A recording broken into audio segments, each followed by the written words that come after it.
My name's Kevin. I'm 27, and up until about 2 years ago, I still held out hope that my family would eventually come around and see me as more than the convenient scapegoat they molded me into.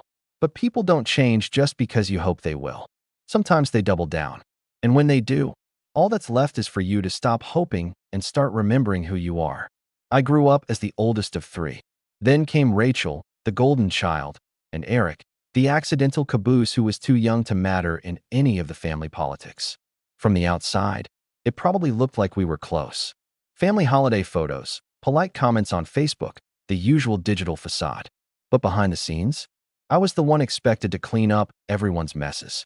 When Rachel crashed her car in college, I was the one who drained my savings to help her keep it quiet so she wouldn't lose her internship. When mom forgot to pay the electric bill 3 months in a row and tried to blame it on Eric playing video games, I quietly covered it. No, thank you. Just a head tilt and a vague, well, that's what you're supposed to do for family, right?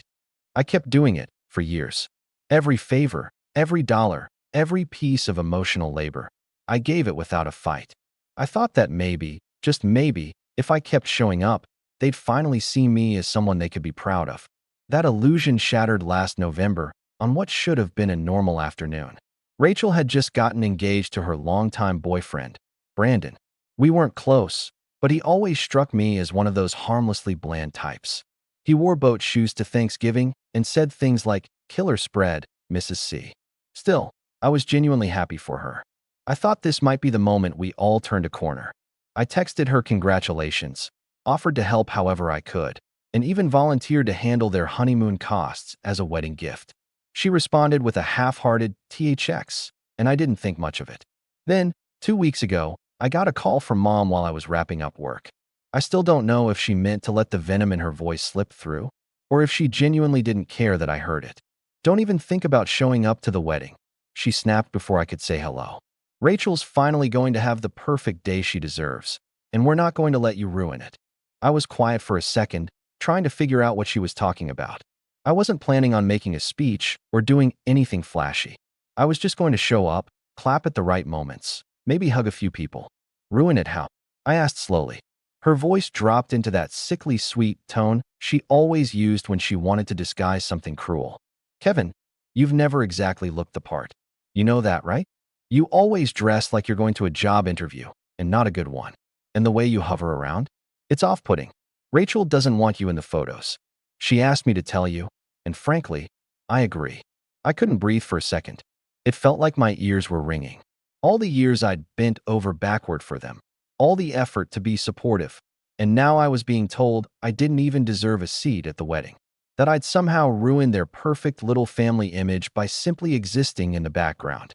I could hear Rachel's voice in the background too, light, dismissive, laughing like this whole thing was some kind of inside joke. "Tell him he can send a gift though," she called out. "He's still good for that." I didn't raise my voice. I didn't yell or defend myself. I just smiled. It was the same smile I used to give my boss when he tried to dump his work on me. The one that says, "You have no idea what I'm about to do." "Sure," I said, my tone light. "I understand." She hung up without another word. I opened my laptop, logged into the joint account I'd set up for the honeymoon gift, and reversed the transfer. $4,200, back into my pocket in 5 seconds. I took a screenshot of the reversal and texted it to mom with a simple caption. I wouldn't want to ruin anything. No reply, but I know she saw it. She always reads messages obsessively. Now here's the part they really don't know. Last year, I quietly invested in a chain of mid-tier venues that were struggling post-pandemic. One of them happened to be the exact location Rachel bragged about booking on Instagram, Lakeview Ridge, the one with the big white gazebo and overpriced brunch menu. The moment I recognized it in her post, I double-checked my emails. Yup, it was under our portfolio. Not only did I partially own it, I had final sign-off power on all large events held there, including, say, weddings. At first, I considered pulling the plug immediately, just canceling the booking, watching them scramble. But that felt too easy, too quick. They wouldn't feel it. They wouldn't understand it. I wanted them to stew in their own smugness a little longer. I wanted them to post their countdown stories, their dress fittings, their seating chart arguments. I wanted them to laugh behind my back just a few more times. So instead, I've been watching. Patiently. Waiting. I made a few quiet calls to the event coordinator at Lakeview Ridge, asking to be notified if there were any concerns or issues with the Carsons' wedding reservation. I reviewed the contract. And let me tell you, it's airtight, except for one tiny clause buried deep in the fine print. Full payment is required 10 days before the event, or the booking is considered forfeited. Not delayed, not postponed, forfeited. The wedding is in 12 days. And as of this morning, no final payment has been submitted. I didn't need to do anything yet. Just wait. Watch. Let them keep treating me like a footnote, like a burden they'd rather crop out of the pictures. Let them keep smiling for the camera, completely unaware that the floor they're standing on was laid by the one person they deemed unworthy of standing beside them. It was amazing how quickly people forgot where their money came from once it was no longer being handed to them in silence. I hadn't heard a single word from Rachel or my mom since that phone call. Not even a half-hearted, maybe you could come to the rehearsal dinner as a peace offering. Nothing. Just silence and smugness. But that's the thing about silence. It lets you hear everything they don't say out loud. I spent the next few days doing something I hadn't done in a long time, living my life without them. I hit the gym again, cleaned up my apartment, took myself out to dinner. For once, my phone wasn't blowing up with requests for favors or emergency money transfers. It was peaceful, quiet in the kind of way that feels earned, like the calm before a controlled storm. But then, 5 days before the wedding, I got a notification from the venue's coordinator, Amy. She's been with Lakeview Ridge for years and has seen more family meltdowns than a therapist. She's sharp, composed, and a little too observant for her own good. Her message was short and polite, but the subtext was crystal clear. Hey Kevin, just checking in.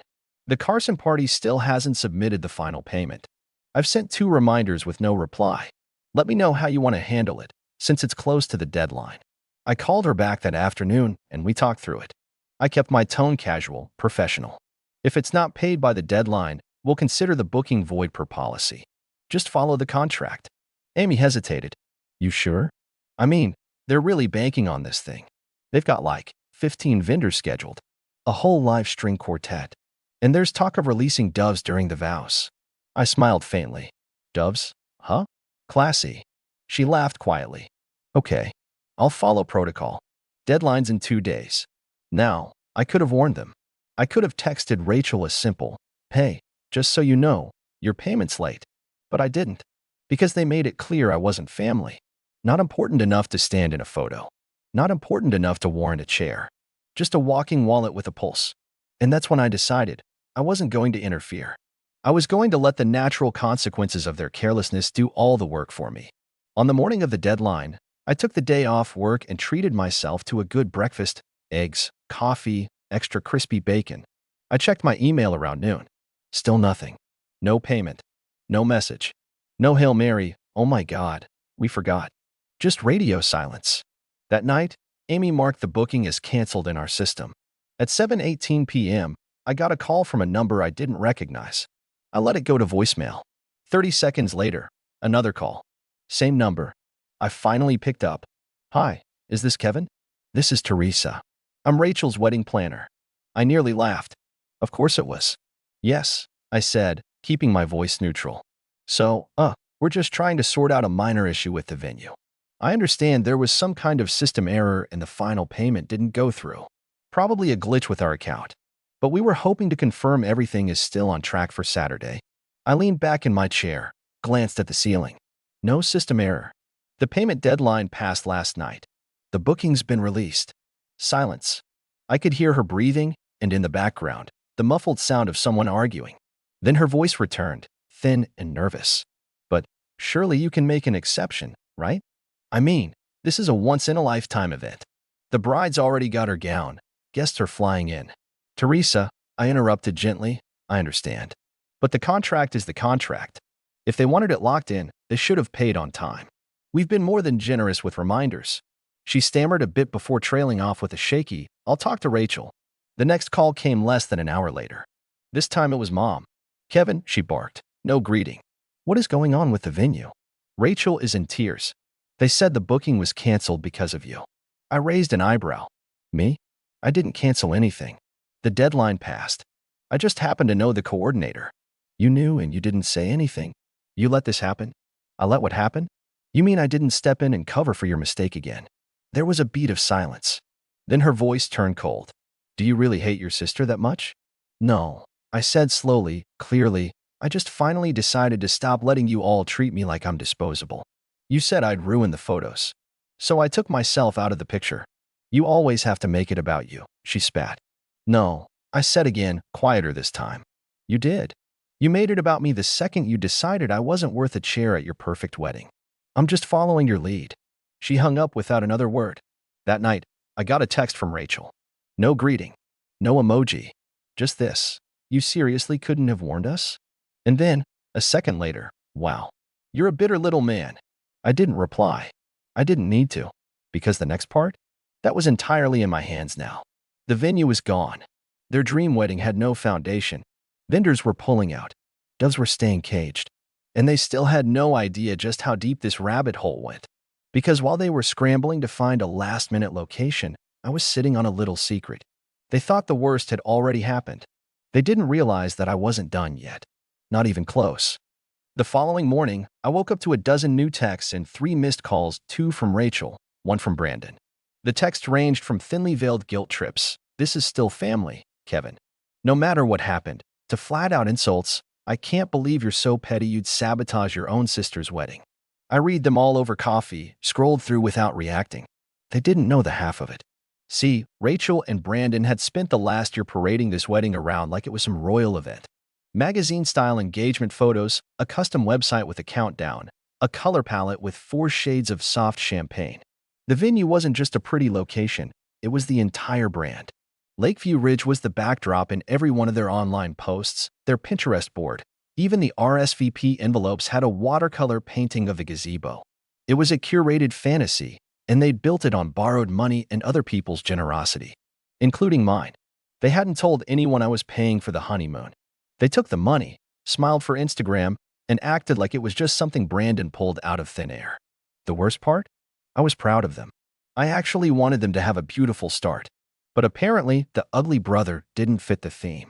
And now, with 4 days to go, the clock was ticking. They were scrambling to find a new venue, and I knew how that process looked from the inside. Nothing decent was available at that short notice, especially not one that could accommodate the number of guests they were expecting. Even if they found a backup, everything from their floral arrangements to their ceremony setup would have to be redone. And the real kicker? They bragged for months about the custom package they negotiated at Lakeview Ridge. What they didn't know was that the coordinator, Amy, gave them that rate because I told her to. I wanted to gift it without the awkwardness. Now that the booking was void, that rate was gone. If they did manage to rebook, it would cost them double if we let them back in at all. I got another call that afternoon, this time from Brandon. Hey, Kevin. Listen, I know there's been some tension, but I wanted to clear the air, man to man. I said nothing, letting him twist in the silence. He cleared his throat. Look, Rachel's been really upset. This wedding, it means a lot to her. To both of us. I'm sure we can figure something out, right? Like, you have connections at the venue. You could pull a few strings. Get us back in. Brandon, I said calmly, did you know I was the one paying for your honeymoon? He was quiet for a second. What? The honeymoon. The resort package you two posted about. The one with the villa and the private chef. That was me. $4,200. I sent it 2 months ago. No, I didn't know that. Of course you didn't, I said. Because your fiancée didn't want you to. She told me I'd ruin the photos. That she didn't want me there. So I took back the honeymoon. And now, you're asking me to step in and rescue the wedding. Another pause. I imagined him sitting there, staring at the wall like a kid realizing he hadn't done the homework. I'm not trying to take sides, he said, his voice quieter. But I don't think you understand how stressed Rachel is. This is her day. I almost laughed. Oh, I understand. I just don't care anymore. Click. 3 hours later, I got an email from Amy with the subject line, "Update on Carson's." I opened it. In short, Rachel had called the venue, sobbing. Claimed she was blindsided by the cancellation, that it was unfair and completely unethical. She demanded to speak to the owner directly. Amy asked if I wanted to respond personally. I told her, not yet. Instead, I did something better. I logged into the venue's website backend and added a small update to their homepage. Please note, Lakeview Ridge is proud to host a private corporate event on April 27th. No wedding bookings will be honored on this date. That was their wedding day. I didn't use their names. I didn't have to. Anyone looking for a last-minute rebooking would see it. Every other venue in the area would assume we were booked solid. I had just quietly turned off the lights on every backup plan they had. That night, my aunt messaged me. Aunt Claire texted, "Hi, sweetheart. Can we talk?" Rachel's devastated. "Your mom is beside herself." I stared at it for a while. I replied, "She said I'd ruin her photos." I took that seriously. She left me on read. The next morning, the group chat lit up. Not mine, theirs. My cousin forwarded me screenshots. My mom was furious. Blaming me. Blaming Amy. Blaming Mercury in retrograde, for all I know. She ranted about how this wasn't how family treated each other, how she'd bent over backwards to include me. Rachel chimed in with a gem. "He's been jealous since high school. I always knew he'd find a way to make it about him." Jealous. That word hit like a slap and a punch wrapped in silk. Jealous of what? The curated spotlight she lived under? The endless stream of fake compliments and whispered betrayals? I had built everything I owned by working quietly while they posed for pictures. I gave without asking for credit. And now, apparently, I was bitter for not letting them set me on fire one more time. So I made a choice. I forwarded everything to Amy and said, "You can respond now. Tell them the owner reviewed the situation and denied the rebooking. Per policy." Then I picked up the phone and made one more call. A friend of mine named Carter runs a high-end catering company downtown. He owed me a favor. I asked him for a little something for Saturday. Nothing big. Just a modest corporate luncheon. 10 people. Same day, same time. Same venue. He laughed. "You want me to book the place out on their wedding day?" "Not just book it," I said. "I want photos. Instagram. The works. Tag the venue. Hashtag the event. Make it look like the best catered celebration of the year." He was quiet for a second. "Damn, Kevin, you're really doing this." I smiled. They asked me not to show up to the wedding. So I won't. But that didn't mean I wouldn't leave my mark. Saturday arrived with the kind of weather brides pray for: crisp air, not a cloud in sight, soft sunlight filtering through early spring leaves. The lake at Lakeview Ridge was still, reflective like glass, and the white gazebo gleamed against a backdrop of budding cherry blossoms. It was perfect. Idyllic. And not at all what Rachel was expecting. I got up early that morning, not because I needed to, but because I wanted to savor every minute. I took my time showering, brewed the good coffee, even ironed my shirt. Not to wear, just to feel a little sharper. Then I sat by the window, phone in hand, watching the chaos unfold in real time. The first post came from a distant cousin, Rachel's college roommate. A confused selfie in her car. "Is the venue closed? Just got here and no one's answering the gate. Please tell me I'm not the only one who didn't get a cancellation notice." I sipped my coffee, refreshed the tag. More followed. Bridesmaids in full makeup, standing outside the locked gate with their arms crossed. Groomsmen in rental tuxedos, pacing beside parked cars. A flower girl asleep in someone's back seat, her tiara sliding off. They hadn't told anyone. That was the part one hadn't expected. I figured Rachel or my mother would have done damage control, at least sent out a mass text. But no. They were so convinced everything would work out, so sure someone, me, would swoop in to save them at the last second, that they hadn't even warned their guests. Entitlement turned to paralysis. Then came the post that made me laugh out loud. Lakeview Ridge, hosting a beautiful lakeside luncheon for a special team today. Nothing like a little sun, spring air, and great food to celebrate big wins. Hashtag private event, hashtag booked out, hashtag corporate luxury. 3 long tables draped in white. Crystal glassware. Waiters in black vests. A champagne pyramid. In the background, barely visible, but unmistakable, was Rachel's custom floral arch, now repurposed for our luncheon's dessert bar. The sign she had painted by an Etsy artist, "Forever Starts Here," was flipped and relettered by Carter's team to say, "Success starts here." I wish I could have seen her face. Around noon, I got a call from Amy. I picked up immediately. "Kevin," she said, barely containing a chuckle. "We have guests trying to climb the side gate." I laughed. "Please tell me that's a joke." "Nope. One of the groomsmen swears he knows someone inside." I told them the property is under private booking and that security has been notified. "They bring the doves?" "Oh, yes. 2 handlers and a crate. They're sitting on the curb looking very confused." I chuckled again, slower this time. "You've been amazing, Amy. Really. I owe you big for this." "You don't owe me anything," she said. This is the best Saturday shift I've had in years. At 2:41 p.m., the inevitable happened. My mom called. I let it ring. Then Rachel. Then Brandon. Then my aunt. I didn't answer a single one. Instead, I opened the group text, the one I was still silently in, even though they'd stopped tagging me months ago, and typed exactly 2 words: "You're welcome." Then I left the chat. That night, I heard from Eric, my younger brother, the only one in the family who'd ever treated me like an actual person. He wasn't at the wedding. He called me the day after I pulled the honeymoon fund, said, "If they're going to act like you don't exist, I'm not pretending they're saints." He stayed quiet, respectful, but I could hear in his voice he'd had enough, too. His message was short. "Eric, I saw the posts. I don't even know what to say, but I'm proud of you." They needed to be humbled. "I'll call tomorrow." And for once, I felt it. Not just pride, not just relief, closure. Because here's the thing. People like Rachel, like my mother, they build their world on optics, on appearances, the seating charts, the dress fittings, the stories they'll tell over a drink in 5 years. What I gave them wasn't just a ruined wedding. It was a shattered illusion. No one would remember how stunning her dress was. They'd remember standing outside a locked venue in heels for 2 hours. They'd remember the doves that never flew, the brunch that was served to a corporate team while the wedding guests stood in the parking lot, the whispered questions: why didn't they pay? Didn't they have help? And eventually, someone would point out that maybe, just maybe, Rachel wasn't the victim. Maybe the brother she tried to erase had simply said enough. 2 days later, my mother showed up at my door. She didn't knock. She pounded. I waited a minute, then opened it slowly. She looked exhausted. Her mascara had dried into the wrinkles beneath her eyes. Her blazer was wrinkled, her posture hunched. But her tone? Still sharp. "You think you proved something?" she hissed. "No," I said calmly. "I know I did. You humiliated your sister." I looked at her for a long time.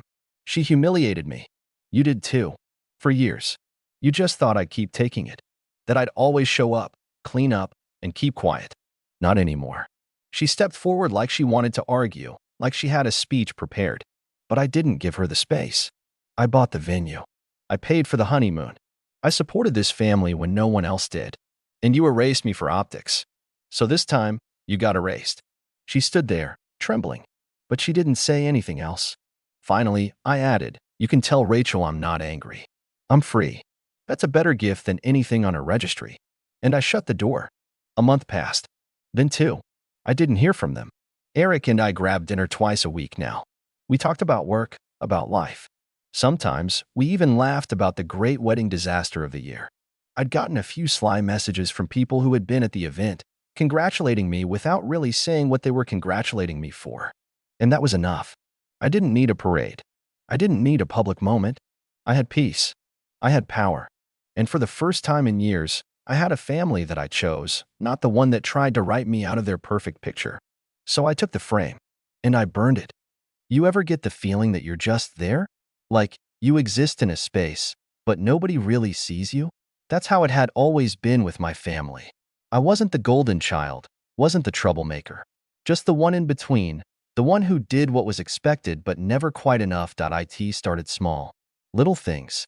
My parents forgetting to save me a plate at dinner. My brother taking my things without asking, knowing no one would care when I complained. They never outright said I wasn't wanted, at least, not at first. But it was always there, in the way they talked around me, in the way my existence seemed to be an afterthought. I tried to brush it off. Families weren't perfect, right? Maybe I was just being sensitive. Maybe if I worked harder, did better, they'd finally see me as someone worth keeping around, so I tried. Hard. I made sure my grades were solid. I helped out around the house. I stayed out of trouble, but it never seemed to matter. My brother, though, he could do whatever he wanted. Talk back, skip chores, fail a class, didn't matter. My parents would make excuses for him. "He's just a kid. He's going through a tough time. You should be more supportive of him." Every time I pointed out the difference in how we were treated, I was the problem. I was being difficult. And then, one day, the resentment boiled over.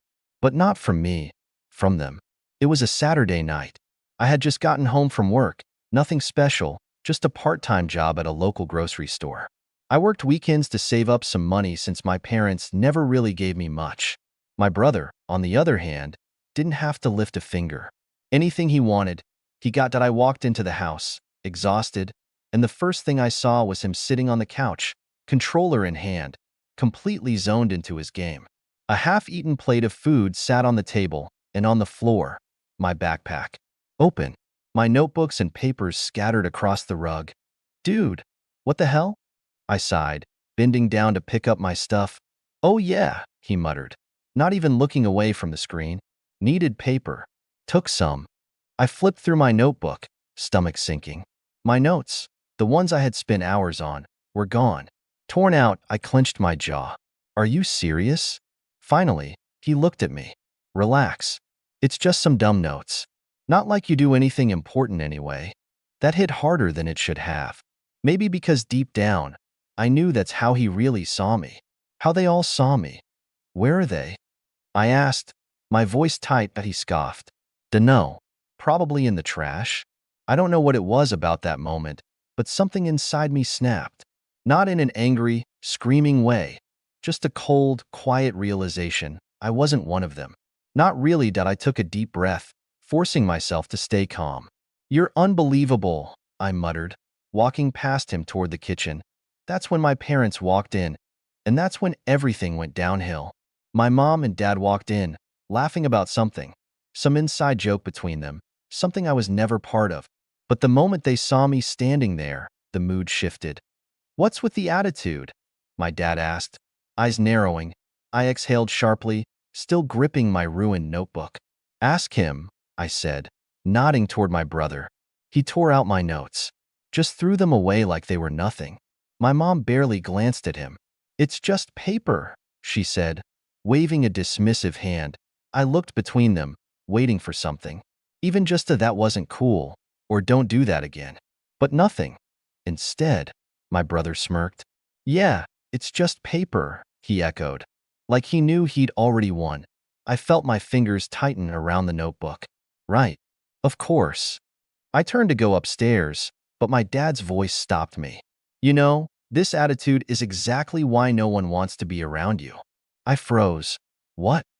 I asked, turning slowly to my mom's side like she was tired of me already. You overreact to everything. Always playing the victim, always causing problems. Causing problems? I let out a bitter laugh. For what?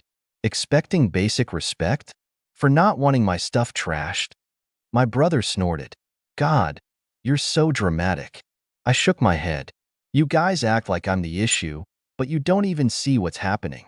You just let him do whatever he wants. Dad folded his arms. Because he's not the one constantly whining. That hit hard.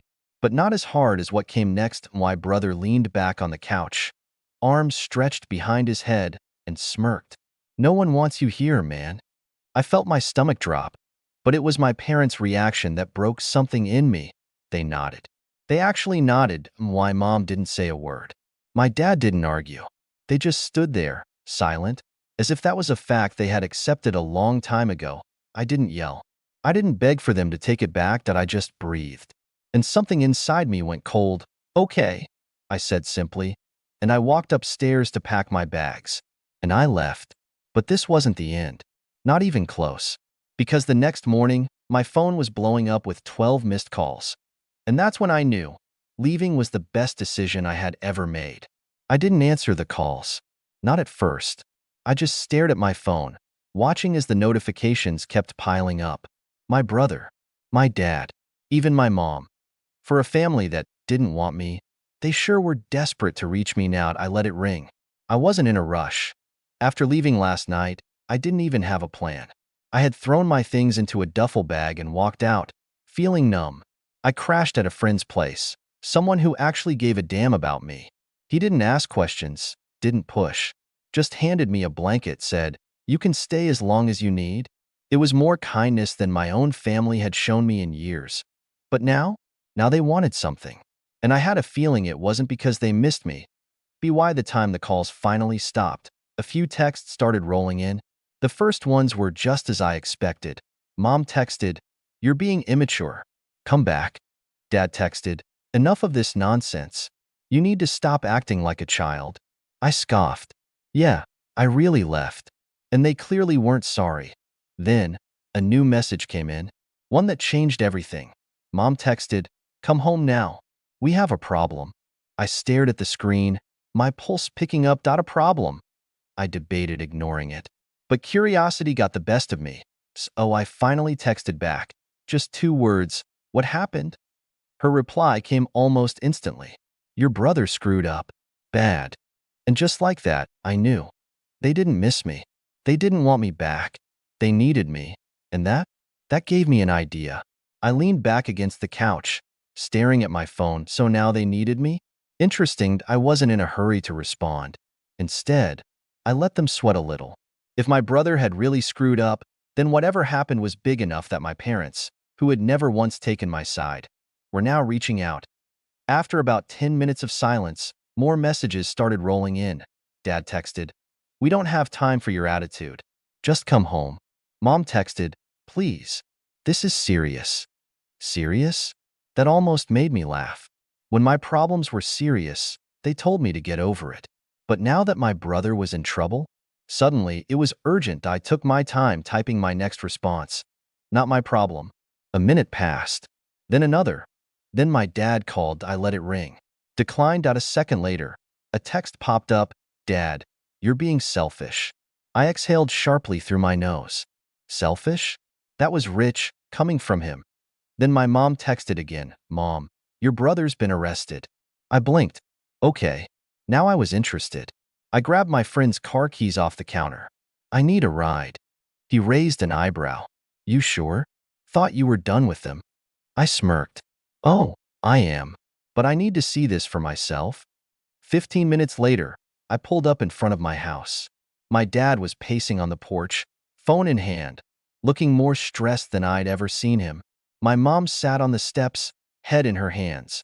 For once, there was no laughter, no dismissive remarks, just pure, panicked silence. I took my time walking up. "So," I said casually, "who wants to tell me what happened?" My dad turned, eyes sharp. "Where the hell have you been?" I raised an eyebrow. "Not here. Like you wanted." He clenched his jaw, but before he could say anything, my mom spoke. "It's your brother," she said, voice shaking. He stole something. From the wrong people." I frowned. The wrong people? Dad ran a hand over his face. "Some guys at that arcade he hangs out at.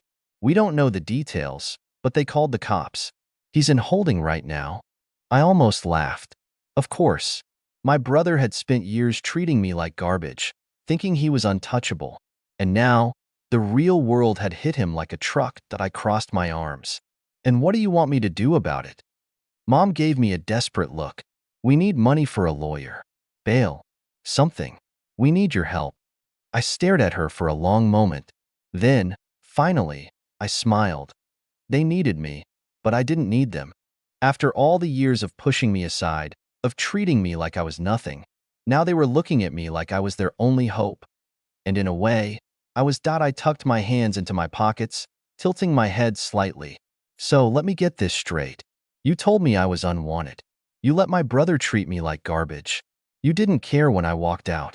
But now that he's in trouble, you suddenly remember I exist?" My dad's jaw tightened. "This isn't about that. This is about family." I laughed. A short, sharp sound. "Oh, now we're family?" That's funny, because last night, I was a burden. Mom's eyes were pleading. "Please, we can talk about all of that later. Right now, we need to get him out before this gets worse." I let out a slow breath, pretending to think it over. "And how much money are we talking about?" Dad sighed. "Bail is set at $10,000. We can pay a portion, but we need you to cover the rest." I whistled. 10 grand, huh? Sounds serious. My mom perked up slightly. "So you'll do it?" I smirked. "Oh, absolutely not." Their faces fell so fast, I almost felt bad. Almost, "Excuse me," my dad snapped. I shrugged. "Not my problem." Mom's voice cracked. "But he's your brother." "No, he's your son," I corrected. "And you made it very clear that I was never part of this family." Dad stepped forward, anger flashing in his eyes. "You think you're proving a point? You think this is funny?" I met his glare without flinching. No, I think it's fair. Mom reached for my arm. We'll pay you back. I took a step back. You think I trust you? The people who threw me away without a second thought. Her mouth opened and closed, but she had nothing to say. I shook my head. Here's what's gonna happen. You're gonna figure this out without me, just like you always wanted. And I'm gonna walk away, just like you told me to. I turned on my heel, making my way back to my friend's car. Behind me, my dad shouted, "Don't you dare walk away from us." I glanced over my shoulder. You already did it first. Then I got in the car and drove away, leaving them in the mess they created. As I drove away, my hands clenched around the steering wheel. I should have felt triumphant. I should have felt like I finally got the last laugh. But instead, I felt hollow. Not because I regretted my decision. No, they had it coming. But because after everything, even after they'd begged for my help, I knew they still didn't see me as family. They just saw me as a solution. A wallet. A safety net. And now, that net was gone. That night, I sat in my apartment, scrolling through my phone while enjoying a nice, greasy burger from my favorite takeout place. It was peaceful, quiet. The kind of night I hadn't had in years living under that roof. I had half a mind to turn my phone on silent, but I couldn't resist checking my notifications. And, surprise, surprise, my family had not given up. Why, Mom had sent 3 messages in a row. We can work something out. Please, let's talk. Your brother is still in jail. We're struggling to get the money together. Please, I know we were harsh before, but we're family. I nearly choked on my soda. Now we're family? Now they cared? That was rich. I was debating whether to even respond when another text popped up, this time from my dad. Look, we can repay you. You just need to trust us. That one actually made me laugh out loud. Trust them? The same people who spent years treating me like an unwanted guest in my own home? The same ones who told me to leave without a second thought? Yeah, right. Just as I was about to put my phone down, another message came in from my brother. Come on, man. You're really gonna let me rot in here? Oh, this was too good. After everything he put me through, all the times he pushed me around, made fun of me, called me useless, and now he wanted my help? I decided to have a little fun. You told me no one wanted me around. I'm just respecting your wishes, smiley face. Delivered. Read. No response. That I smiled to myself, stretched my arms behind my head, and took another bite of my burger. Life was good. The next morning, I woke up to a flood of messages. I groggily rubbed my eyes, unlocked my phone, and started scrolling through them. Apparently, things were getting rough for the family back home. We had to sell the TV and Dad's golf clubs. Your mother is furious with me. Hope you're happy. Please, we don't know what to do anymore. And then, the best one yet, my brother. I swear to God, when I get out, you better pray I don't find you. Now that was hilarious. The same guy who needed my help was threatening me? I decided to respond. That's some strong language for someone who needs my help. Try again. An entire hour passed before my mom finally swallowed her pride and sent another message. Please, we're really struggling. I let her sit in that desperation for a few minutes before replying. Tell you what, I'll bail him out. On one condition. She didn't hesitate. Anything? I smirked.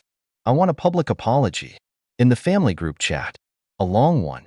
I want you all to admit every horrible thing you've said to me, and I want you to thank me for helping. I knew that would break my dad's pride. But if they wanted my help so badly, they'd have to grovel for it. Sure enough, it took them a while, but eventually, a new message popped up in the family group chat. We need to talk about how we've treated you. We've made mistakes, and we realize now how much we've hurt him. We deeply regret our words and actions. He is an important part of our family, and we are grateful for his generosity in helping us during this difficult time. It was stiff, it was forced, and it was completely humiliating for them. Perfect that I gave them a simple thumbs-up emoji and went about my day. Did I actually bail my brother out? Haha, absolutely not. But at least I finally got the apology I always deserved. The following week, I got a call from my brother. Man, I can't believe you did this to me, he growled through the phone, his voice thick with frustration. I thought you were better than this. I couldn't help but laugh. It wasn't the kind of laugh that was filled with malice, more like the kind of laugh you get when the universe hands you exactly what you deserve. Better than what? I asked, my tone light, almost playful. I'm just giving you what you wanted. You told me I wasn't wanted, remember? So now you get to stay exactly where you belong. I could hear him slamming something against the jail bars in the background. You can't do this. You're really just leaving me here? I let the silence hang in the air for a moment before responding. You know, I thought I might bail you out. I really did. But you and the rest of the family? You've made it pretty clear that I don't matter. I paused, letting the words sink in. So now, I get to laugh. I get to enjoy my life knowing that I'm out here living it on my terms, while you're stuck. Enjoy your stay. He didn't say anything for a while, and I could almost picture him fuming on the other end, but I didn't care. After years of being treated like an afterthought, like some invisible shadow in the background, this was my moment. When I hung up the phone, I felt a wave of relief wash over me. I wasn't angry anymore. In fact, I couldn't even feel that resentment I used to carry around for them. All of it had melted away. And just like that, my brother stayed in jail. They tried everything to get him out, but the charges were serious enough that it was out of their hands.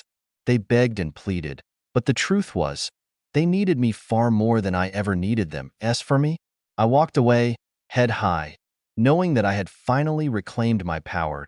I didn't need to lift a finger to make their lives miserable. They'd already done that for me. All I had to do was sit back, enjoy my peace, and know that they would never, ever see me the same way again. And every time I glanced at my phone, with its constant reminders of how desperate they were, I smiled. Because in the end, it wasn't just about the money. It was about the sweet, satisfying taste of revenge. And for the first time in a long time, I was finally living for me.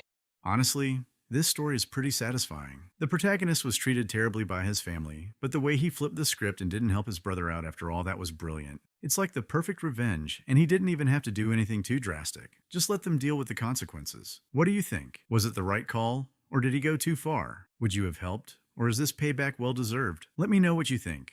My name's Eli. I'm 34, and I guess you could say I've always been the responsible sibling, not the favorite, not the rebel, not the golden child, just the one who showed up on time, paid my bills, and remembered everyone's birthday. I work in finance, live alone, and don't really make a fuss about much. My family? Well, they're loud, close-knit in that performative way, and very good at pretending everything's just peachy while sweeping real problems under the rug. I've always been sort of adjacent, involved, but not embraced. The kind of guy you invite to weddings but never asked to be in the photos. Growing up, my brother Mason was the star. Charismatic, reckless, and always getting himself into some kind of trouble, but somehow he always landed on his feet. He had this smug charm that my parents ate up like candy. Even when he dropped out of college, blew through 2 jobs, and ended up moving back home at 28, they still defended him like he was the second coming of Einstein. I, on the other hand, paid my own way through school, held down the same job for over a decade, and helped cover part of their mortgage when Dad's hours got cut. But none of that ever seemed to matter, at least, not enough to earn me a seat at the metaphorical head of the table. Still, I never really let it get to me. Or at least, that's what I told myself. I kept my head down, sent the checks, replied to the texts, showed up for holidays, and smiled through the small jabs that always came dressed as jokes. Eli, you're so serious. Loosen up, man. It's just a party. Oh, we figured you'd be busy. You're always working. I took it in stride. I guess part of me hoped that if I just kept showing up, one day I'd be seen as part of the family, not just the one funding it from the background. That illusion shattered last fall. It started with a dinner. Mason had just gotten engaged to a woman named Brooke who my mom had already dubbed an absolute angel, and my parents decided to throw a big celebratory dinner at this swanky rooftop restaurant downtown. Not the kind of place they could usually afford, which, in hindsight, should have tipped me off. I got a call from my mom a few weeks before. Eli, sweetheart, she said in that syrupy tone she uses when she wants something, we'd love it if you could make it to Mason and Brooke's engagement dinner. It's going to be such a special night. Of course, I said without hesitation. Just send me the details. And if it's not too much trouble, she added, lowering her voice, we were hoping you might help with the reservation. Just to hold it, we'll pay you back, obviously. I should have known right then that we'll pay you back meant I'd never see that money again. But like always, I agreed. I called the restaurant, booked a private space for 20 people, and gave them my card for the deposit. I didn't mind. Not really. It was Mason's night. And maybe, just maybe, this time I'd feel like I was truly a part of it. The night of the dinner, I showed up right on time, 7 o'clock sharp. I had on a dark navy suit, freshly pressed shirt, new cufflinks I'd been saving. I brought a nice bottle of champagne for the couple and even printed out a custom card with their initials. When I got to the rooftop, the hostess gave me a small nod and gestured toward the private section. I took a breath and walked in. The space was beautiful, string lights overhead, floral centerpieces on each table, a soft jazz band playing in the corner. And there they all were. My parents, Mason, Brooke, her family, a few of their friends. Everyone already had drinks in hand, laughing, talking, clinking glasses. I smiled and walked over, expecting at least a nod of recognition.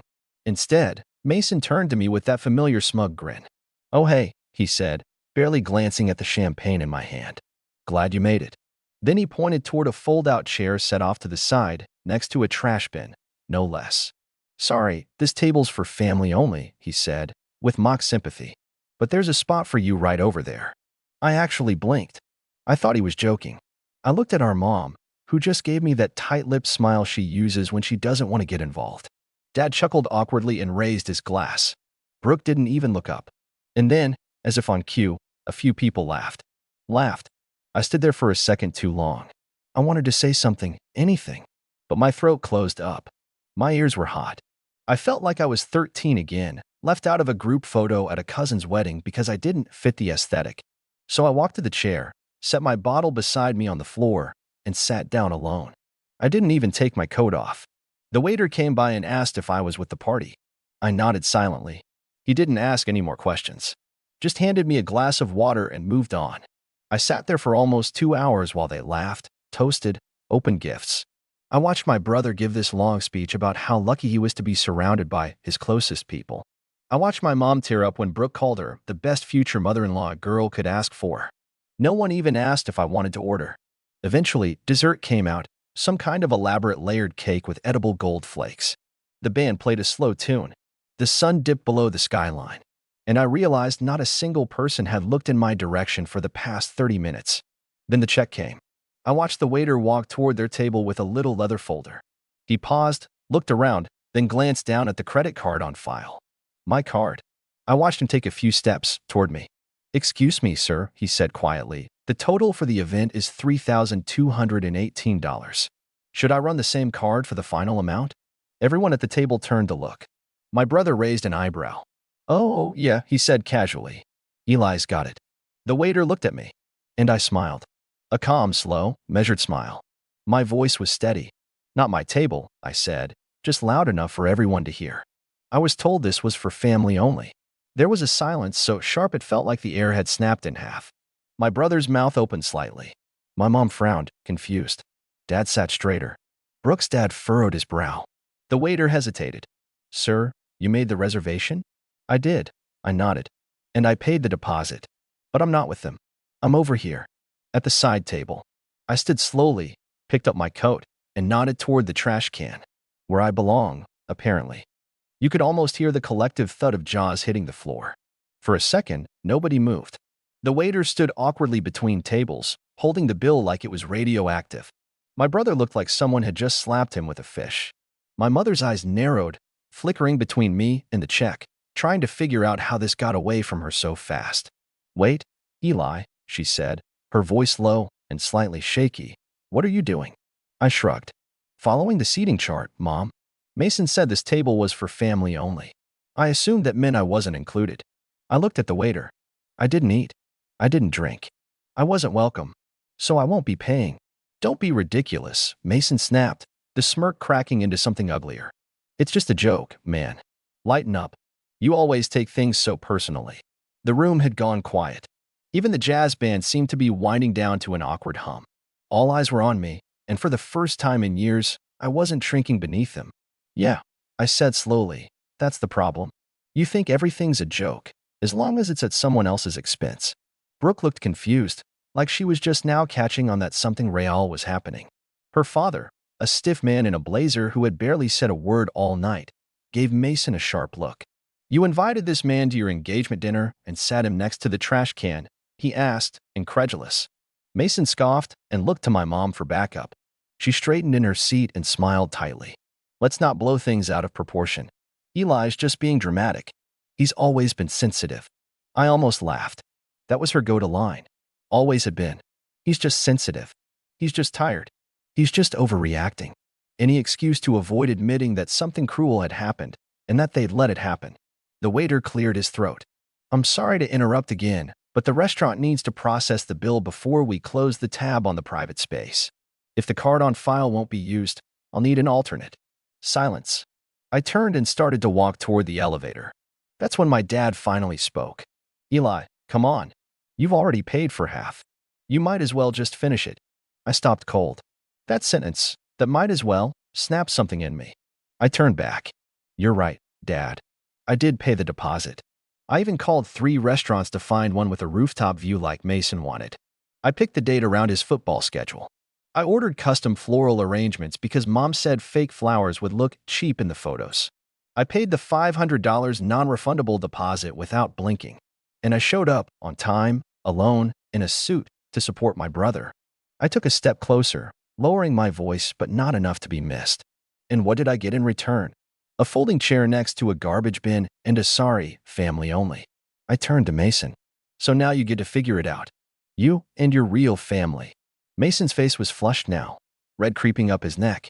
He stood up, trying to puff himself up, but it just made him look more ridiculous. You're making a scene. No, I said. I'm drawing a line. And I walked away. I didn't even bother with the elevator. I took the stairs, every step pounding with adrenaline and disbelief that I'd actually done it. Outside, the night air hit me like a slap, sharp and bracing. I loosened my tie and kept walking. I didn't know where I was going, but I knew I wasn't going back. I thought maybe that would be the end of it, a bold exit, a few awkward apologies later, maybe even a half-hearted attempt to brush it under the rug. But what I didn't know was just how deep the consequences of that moment would go. Because later that night, long after I'd gotten home, still in my suit, still holding that unopened bottle of champagne like a ghost limb, my phone lit up. First, a text from Mason. Dude, seriously? You couldn't have just paid the check and talked to me after? Then another. From Mom, you embarrassed us in front of Brooke's entire family. Was that your goal? Revenge. And then, a call. From an unknown number. It was Brooke. Hi, she said, her voice quieter than I'd ever heard it. I know we don't really talk, but can I ask you something? Sure, I said cautiously. Did you really pay for everything? The deposit, the flowers, all of it. I paused. Yeah. There was a silence on the other end. Then, they told my dad you offered to. That it was your idea. That stopped me cold. I never offered, I said slowly. They asked. I said yes. I didn't expect anything back. But I definitely didn't do it for show. Brooke sighed. Well, my dad's furious. He thought you volunteered as a kind gesture.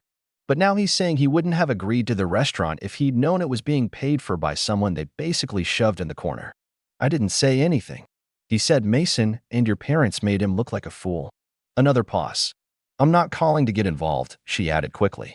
I just thought you should know. I thanked her, and we hung up. But the fallout had only just begun. Over the next few days, things escalated faster than I expected, and not in the way my family probably anticipated. It started with the group chat. You know the one, the big family thread that usually lit up around birthdays and holidays with recycled gifts, blurry food pics, and Happy Friday texts from my aunt. I hadn't heard a peep from it since the night of the dinner, but suddenly it roared back to life. Mom, Eli, we need to talk. Call me when you have a minute. Mason, you seriously messed things up with Brooke's family. You owe us a fix. Dad, this is getting out of hand. Just apologize and let's move on. I didn't reply. It wasn't just about the chair. It wasn't even about the bill. It was about everything that came before. Years of being treated like the emergency contact, the designated driver, the backup wallet. And now that I'd finally said no, they didn't know what to do with me. What made it worse, or maybe better, depending on how you look at it, was that Brooke's father apparently wasn't the type to take humiliation lightly. From what I gathered through a mutual friend of Mason's, a guy named Trent who'd always been more decent to me than most of them, Mr. Whitaker had a meltdown the night after the dinner. He'd paid for Brooke's private schooling, helped her start her marketing firm, and had apparently gone out of his way to plan a smooth, elegant engagement season, only to find out the groom's side lied about who paid for the venue, treated their own family member like trash, and stuck him with half the drinks tab after I refused to pay the rest. According to Trent, Brooke's dad said something at brunch the next day like, "If this is how they treat their own blood, what happens when you marry into it?" Ouch. The ripple effects hit Mason like a freight train. Suddenly, wedding planning was on pause. Brooke had gone back to her condo for a mental reset, and the Pinterest boards vanished. My mother, in damage control mode, sent me a long email. Not a text, not a voicemail, an actual email. The subject line was "please." The body of it was 5 paragraphs of sugar-coated manipulation, all about how she never meant to hurt me, how she never realized I felt excluded, and how it would mean so much to the family if I'd just be willing to sit down with Mason and smooth things over. But nowhere in that letter was the word sorry.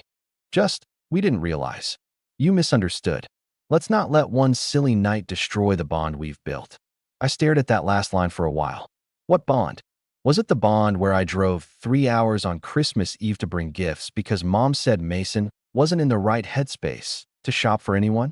Or maybe the bond where I canceled my trip to Spain 2 years ago because Dad needed surgery and they didn't have the money for a home nurse? Or the bond where I co-signed the loan on their second car without even being asked twice? The same car Mason borrowed and never returned? I let the email sit in my inbox. I didn't reply. 2 days later, my Aunt Karen, Mom's sister, called me. That surprised me. She wasn't exactly warm and fuzzy, but she was sharp. A no-nonsense businesswoman who ran her own interior design firm and always had this air of barely concealed judgment. I hadn't spoken to her in over a year. "Eli," she said, "I heard about the dinner." "Of course you did," I said, trying to keep the sarcasm out of my voice. "I'm not calling to scold you," she said quickly. "I just want to say good. About time someone shook the tree." That caught me off guard. She sighed. "Look, I know how your parents are. Always brushing things under the rug. Always pretending things are perfect. But they've leaned on you too much for too long.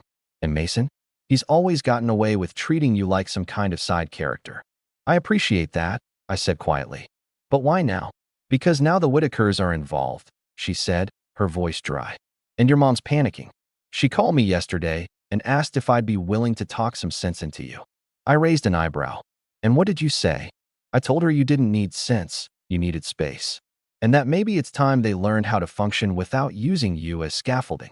That was the first time I felt like someone in my family actually saw me. Not as a checkbook, not as a punching bag, just as a person. Later that night, I got another text, this time from Mason. "Mason, bro, Brooke's dad just canceled the deposit on the wedding venue. Said we're not aligned in values. Fix this. Not can you help me? Not I'm sorry. Just fix this." And that's when I realized he still didn't get it. He still thought I was a tool in his toolbox. A pressure valve. A wallet with a heartbeat. So I decided to finally fix something, but not the way he meant. That night, I logged into the shared account I'd set up a year ago, the one Mason had used temporarily while he was unemployed, the one he never got around to closing, but had his gym membership and Spotify linked to. And I quietly moved the remaining funds into a new private savings account I'd started. Not much, just a couple thousand. But it was mine. Funds I'd left untouched out of some vague sense of brotherly loyalty. Then I called the bank and closed the joint line entirely. The next morning, Mason called me 4 times in a row. And when I finally picked up, his voice was frantic. "What did you do?" I didn't say anything. "Bro, I have a date with Brooke tonight. I was going to take her to that place she likes, and my card's bouncing. It says the account doesn't exist." "I know," I said. "I closed it." "You what?" "You can't just." "I can," I said calmly. "I can, and I did. You told me I wasn't family, remember? You don't get to use my money if I'm not even allowed at the table." He stammered for a second, then switched tactics. "Come on, man. Don't do this. You're jealous. Admit it. You've always hated that I got the attention. Now you're just throwing a tantrum because Brooke's dad took my side." I laughed, actually laughed. "Oh, Mason, you really think he's on your side?" There was silence. Then I said, "Don't worry, man. You'll figure something out. You always do. Maybe ask Mom to open a line of credit in your name again. Or maybe Brooke's dad can teach you how to stand on your own." And I hung up. I don't know what Mason did after that. But a few hours later, my phone buzzed again. This time, Not from him. It was an email. From Brooke. Subject line, I think we need to talk. I stared at Brooke's email for a while before opening it. The subject line, I think we need to talk, felt like the precursor to something big, something I wasn't entirely sure I was ready for. But curiosity and a strange sense of closure pushed me to click it. It was longer than I expected. Polite, but personal. Formal, yet laced with the tone of someone who was clearly unraveling. She started by saying she understood how awkward the dinner had been and that she hadn't realized how I'd been treated until everything came crashing down. She admitted she hadn't paid attention. I was so caught up in planning the perfect night, I didn't stop to see the full picture, she wrote, but that her father had been furious. Furious not just because of the financial deception, but because of the principle of it.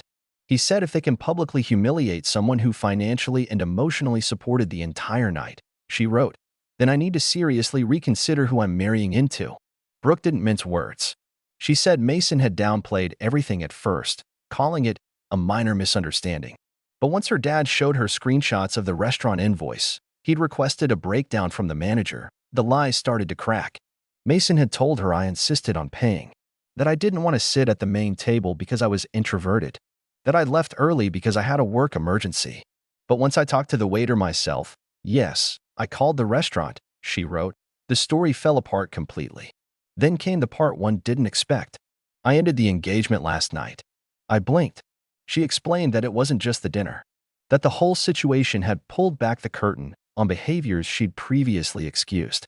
The casual entitlement, the way Mason talked about me behind my back, the way her concerns were constantly minimized.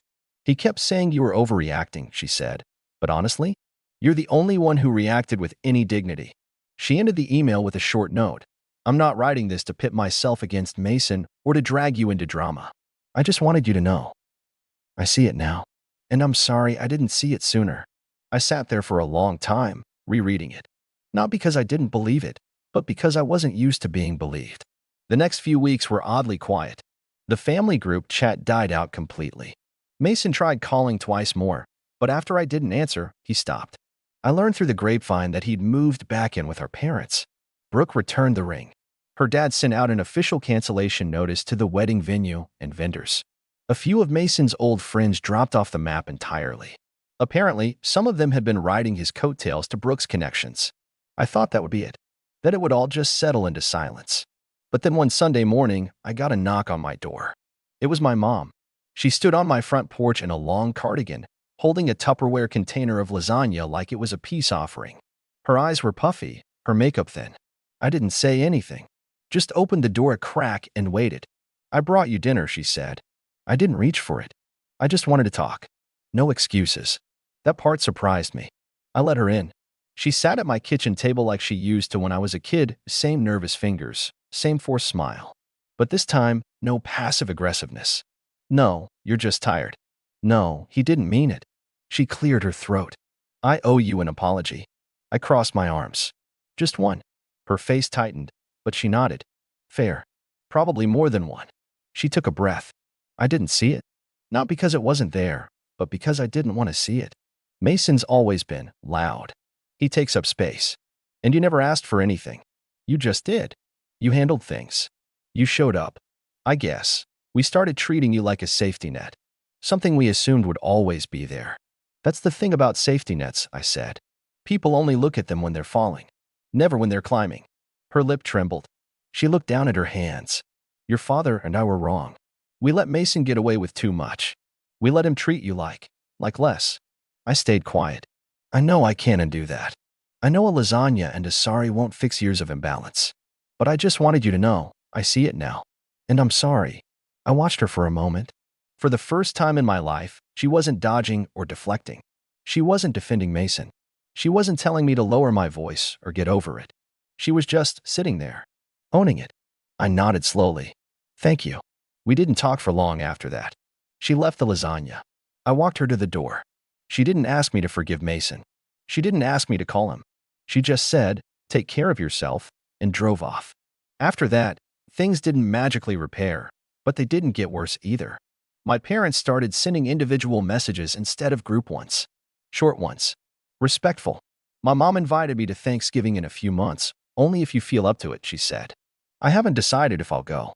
Mason, from what I hear, is back to working part-time at some startup he hates. Living rent-free. Avoiding eye contact with mirrors, probably.